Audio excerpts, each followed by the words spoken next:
Bismillahirrahmanirrahim. Assalamualaikum warahmatullahi wabarakatuh. Perkenalkan, nama saya Cantika Puspa Rahmawati dari kelas S1 TT07F NIM 19101201. Cita-cita saya ingin menjadi orang yang berhasil dan sukses di dunia dan akhirat kelak. Amin. Selanjutnya saya akan menyampaikan presentasi mengenai praktikum algoritma dan pemrograman modul 3 yang berjudul konstruksi dasar pemilihan atau selection. Langsung saja pada materinya. Modul 3 yaitu konstruksi dasar pemilihan atau selection. Pemilihan atau selection berfungsi untuk mengendalikan atau mengontrol arah dari sebuah proses. Konstruksi dasar pemilihan digunakan untuk memilih langkah apa yang harus diambil atau dilakukan selanjutnya apabila memenuhi sebuah kondisi pada langkah sebelumnya. Program seolah-olah dapat mempunyai pikiran bercabang karena mampu mengambil keputusan selanjutnya berdasarkan kondisi tertentu, sehingga konstruksi dasar pemilihan disebut juga dengan percabangan atau pengambilan keputusan. Sebuah kondisi pada pemilihan terdiri dari operasi logika yang hanya bernilai true/false dan dikatakan terpenuhi jika menghasilkan nilai true.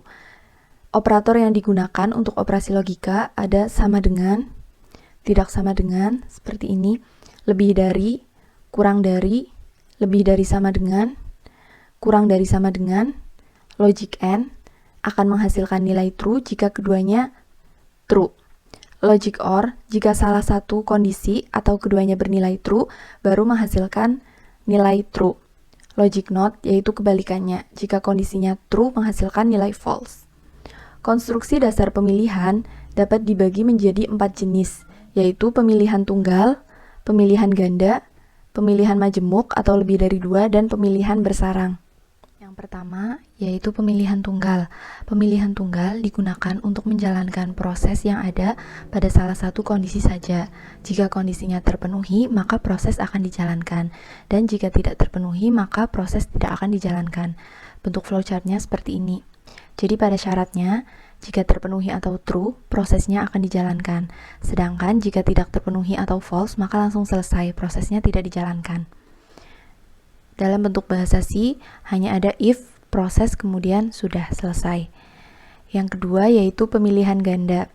Pemilihan ganda digunakan untuk menjalankan proses yang ada pada salah satu kondisi dari kemungkinan 2 kondisi yang ada. Jika tadi pada pemilihan tunggal, kondisinya hanya 1, atau prosesnya hanya 1 kali, sedangkan pemilihan ganda, kondisinya ada 2. Jadi, jika kondisi pertama sudah terpenuhi, maka kondisi pertama akan dijalankan, sedangkan kondisi kedua akan dilewati. Dan jika kondisi pertama tidak terpenuhi, maka akan menuju ke kondisi kedua, sedangkan kondisi pertamanya tidak dijalankan. Seperti pada flowchart berikut ini. Mulai pada syaratnya jika true, maka proses yang pertama dijalankan, kemudian selesai. Jika bernilai false dari syaratnya ini, menghasilkan false, maka proses yang kedua yang dijalankan, proses yang pertama ini dilewati.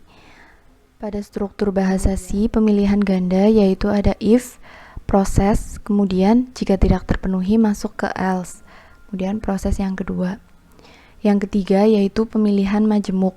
Jika tadi pada pemilihan ganda terdapat 2 kondisi, pada pemilihan majemuk ini terdapat banyak kondisi.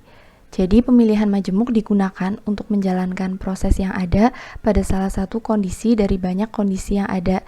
Jika kondisi pertama terpenuhi, maka hanya proses yang pertama saja yang akan dijalankan. Namun jika kondisi pertama tidak terpenuhi, maka kondisi berikutnya akan diperiksa sampai kondisi tersebut terpenuhi. Seperti ini bentuk flowchartnya. Jika pada syarat pertama tidak terpenuhi, maka lanjut ke syarat kedua sampai kondisinya ini terpenuhi. Nah, jika pada syarat kedua ini sudah terpenuhi, maka proses kedua yang akan dijalankan. Proses sebelumnya dan setelahnya tidak akan dijalankan. Seperti ini bentuk flowchartnya. Kemudian, untuk struktur bahasa C-nya, ada if kondisi pertama, kemudian proses, kemudian ada else if kondisi kedua, proses, else if kondisi ketiga, proses, dan seterusnya. Dan jika tidak ada yang terpenuhi, maka masuk ke else. Selain menggunakan struktur if else, pemilihan majemuk ini juga dapat menggunakan struktur switch case. Namun, struktur switch case hanya dapat digunakan untuk kondisi perbandingan sama dengan, tidak dapat digunakan untuk perbandingan kurang dari, lebih dari, kurang dari sama dengan, lebih dari sama dengan, dan yang lainnya. Selain itu, struktur switch case hanya tergantung pada satu variabel saja, dan kondisi yang diperiksa harus berupa data integer, karakter, atau boolean. Oleh karena itu, tidak semua bentuk if-else dapat diubah menjadi switch case. Namun, semua bentuk switch case dapat diubah menjadi if-else. Seperti ini pada struktur bahasa C-nya. Ada switch, kemudian masuk ke case konstanta pertama, dan yang membedakan dengan if-else ini pada switch case terdapat break. Dan jika pada if apabila tidak terpenuhi maka masuk ke else, sedangkan pada switch jika tidak terpenuhi masuk kepada default. Ini default. Yang keempat yaitu pemilihan bersarang. Pada pemilihan bersarang terjadi ketika struktur pemilihan juga terdapat pada instruksi yang ada di dalam suatu kondisi pemilihan. Dengan kata lain, terdapat struktur if di dalam struktur if sebelumnya atau nested if. Jika kondisi sebelumnya atau kondisi pertama terpenuhi, maka struktur if yang ada di dalamnya akan diperiksa. Dan instruksi di dalam kondisi yang kedua yang terpenuhi akan dijalankan. Bentuk flowchart bersarangnya seperti ini. Jadi, ada struktur if di dalam if-nya. Ada sebuah kondisi di dalam sebuah kondisi. Jadi, jika kondisi pertama ini terpenuhi, maka masuk kepada struktur if selanjutnya. Nah, jika ini terpenuhi, maka masuk pada proses yang pertama. Jika tidak, masuk pada proses yang kedua. Dalam struktur bahasa C-nya seperti ini. Jadi ada if di dalam kondisi if-else ini. Saya telah membuat program C++ yang terdiri dari pemilihan tunggal, pemilihan ganda, pemilihan majemuk, dan pemilihan bersarang. Seperti ini programnya. Ini merupakan program bertemakan seseorang akan menaiki wahana yang ada di Dufan. Contohnya pada pemilihan tunggal, jadi hanya ada satu struktur if atau pemilihannya, yaitu kondisinya umur lebih dari sama dengan 17. Jika kondisinya ini terpenuhi, umur lebih dari sama dengan 17, maka outputnya yaitu cukup. Sedangkan jika kondisinya ini tidak terpenuhi, umurnya tidak lebih dari sama dengan 17, maka tidak akan diproses atau langsung selesai atau langsung pada ini, langsung pada input cek ini. Coba ya kita run terlebih dahulu. Nah, seperti ini, masukkan umur. Contohnya jika umurnya 18, masuk cukup. Tapi jika umurnya kurang dari 17, tidak ada outputnya. Jadi tidak diproses. Nah, langsung pada pengecekan suhu badannya. Seperti ini. Jadi yang pertama ini merupakan pemilihan tunggal dan yang kedua ini pemilihan ganda. Yang pertama input check. Saya menggunakan operator logic AND, yaitu jika keduanya bernilai true, maka outputnya akan bernilai true atau Anda sehat. Dan jika outputnya ini bernilai false, maka akan keluar output sebaiknya periksa ke dokter. Contohnya, cek jika suhu badannya kurang dari sama dengan 37 atau lebih dari sama dengan 37 ini terpenuhi, maka yang akan keluar yaitu output Anda sehat. Contohnya, masukkan umur 38. Sebaiknya periksa ke dokter 38. Karena 38 kurang dari sama dengan 37 itu false dan lebih dari sama dengan 37 itu true. Jika salah satunya berarti hasilnya false, yaitu sebaiknya periksa ke dokter. Dan untuk pemilihan majemuknya saya menggunakan if else dan switch case. Nah, pada if else ini jika kondisi pertamanya ini true akan muncul silahkan naik. Jika kondisi pertamanya ini false, akan masuk ke kondisi yang kedua. Jika terpenuhi, maka keluar output jaga jarak. Dan jika masih false, maka masuk ke else, yaitu keluar outputnya jangan naik. Nah, untuk switch case-nya dapat dilihat perbedaannya, switch case dengan if else. Jika pada switch case, ini hanya bisa menggunakan case 1 atau operator sama dengan, sedangkan pada if else, ini menggunakan operator kurang dari sama dengan dan lebih dari sama dengan bisa. Tetapi pada switch case tidak bisa menggunakan operator kurang dari ataupun lebih dari. Dan pada switch case menggunakan break. Ini. Dan jika case 1, case 2, dan case 3 tidak terpenuhi, maka akan masuk ke default. Selanjutnya, pada if bersarang, saya menggunakan pemilihan majemuk yang di dalamnya terdapat pemilihan ganda dan pemilihan majemuk. Jadi di sini saya akan memilih wahana bermain. If pilihan pertama yaitu roller coaster. Dan di dalam if ini ada if else.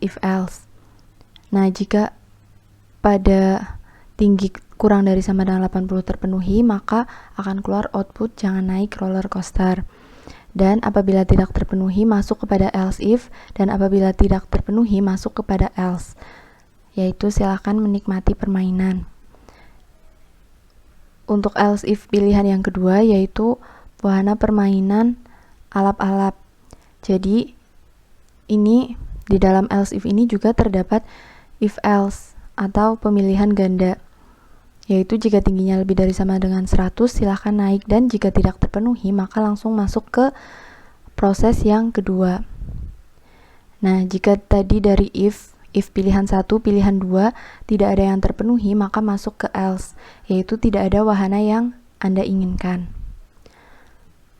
Coba saya run, masukkan umur 17. Ini terpenuhi, jadi keluar cukup. Suhu badan yaitu 37 yaitu true, jadi keluarnya Anda sehat. Berapa orang yang akan naik? 3. Jaga jarak, tingkat kepuasan 3, kurang puas. Kemudian ini pada if bersarangnya 1. Nah, ini ada percabangan lagi. Di dalam percabangan 25 misalkan, jangan naik roller coaster, seperti itu. Sedangkan untuk flowchartnya saya juga sudah buat. Yang pertama, pada pemilihan gandanya menginputkan umur lebih dari sama dengan 17. Jika terpenuhi cukup, dan jika tidak langsung pada input check. Ini saya menggunakan on page connector untuk menghubungkan dua flowchart dalam satu halaman. Dan kemudian input check ini jika suhu tubuhnya kurang dari sama dengan 37 and lebih dari sama dengan 37 terpenuhi maka keluar sehat. Ini merupakan simbol decision untuk melakukan perbandingan ke dokter. Dan kemudian ini pemilihan majemuk. Jika kondisi ini tidak terpenuhi maka masuk kepada else if. Tidak terpenuhi masuk pada jangan naik, kemudian selesai. Kemudian masuk ke input rasa. Ini pada switch case. Saya menggunakan case 1, case 2, case 3. Selanjutnya ini pada if bersarangnya. Pilihannya yaitu 2, roller coaster dan alap-alap. Jadi menggunakan if, else if, dan apabila masih tidak terpenuhi, masuk kepada yang ketiga yaitu tidak ada, kemudian selesai. Dan apabila if yang pertama terpenuhi, masukkan input tinggi. Akan ada pemilihan majemuk lagi, yaitu pemilihan ada kondisi tinggi, kurang dari sama dengan 80, jika iya jangan naik, jika kurang dari sama dengan 125 hati-hati, dan jika melebihi ini silahkan menikmati permainan. Dan jika if 1 ini tidak dipilih atau memilih yang kedua, akan masuk pada pemilihan ganda, yaitu tinggi. Apabila tingginya kurang dari sama dengan 100, ini berarti tidak terpenuhi, jadi cari wahana yang lain. Dan jika terpenuhi, silahkan naik, kemudian selesai. Demikian presentasi yang dapat saya sampaikan, kurang lebihnya mohon maaf. Sebelumnya saya akan menyampaikan sebuah quotes yang pernah saya baca yang berbunyi, hidup itu sederhana, hanya saja kita yang merumitkannya dengan rencana. Semoga bermanfaat. Billahi taufiq wal hidayah. Wassalamualaikum warahmatullahi wabarakatuh.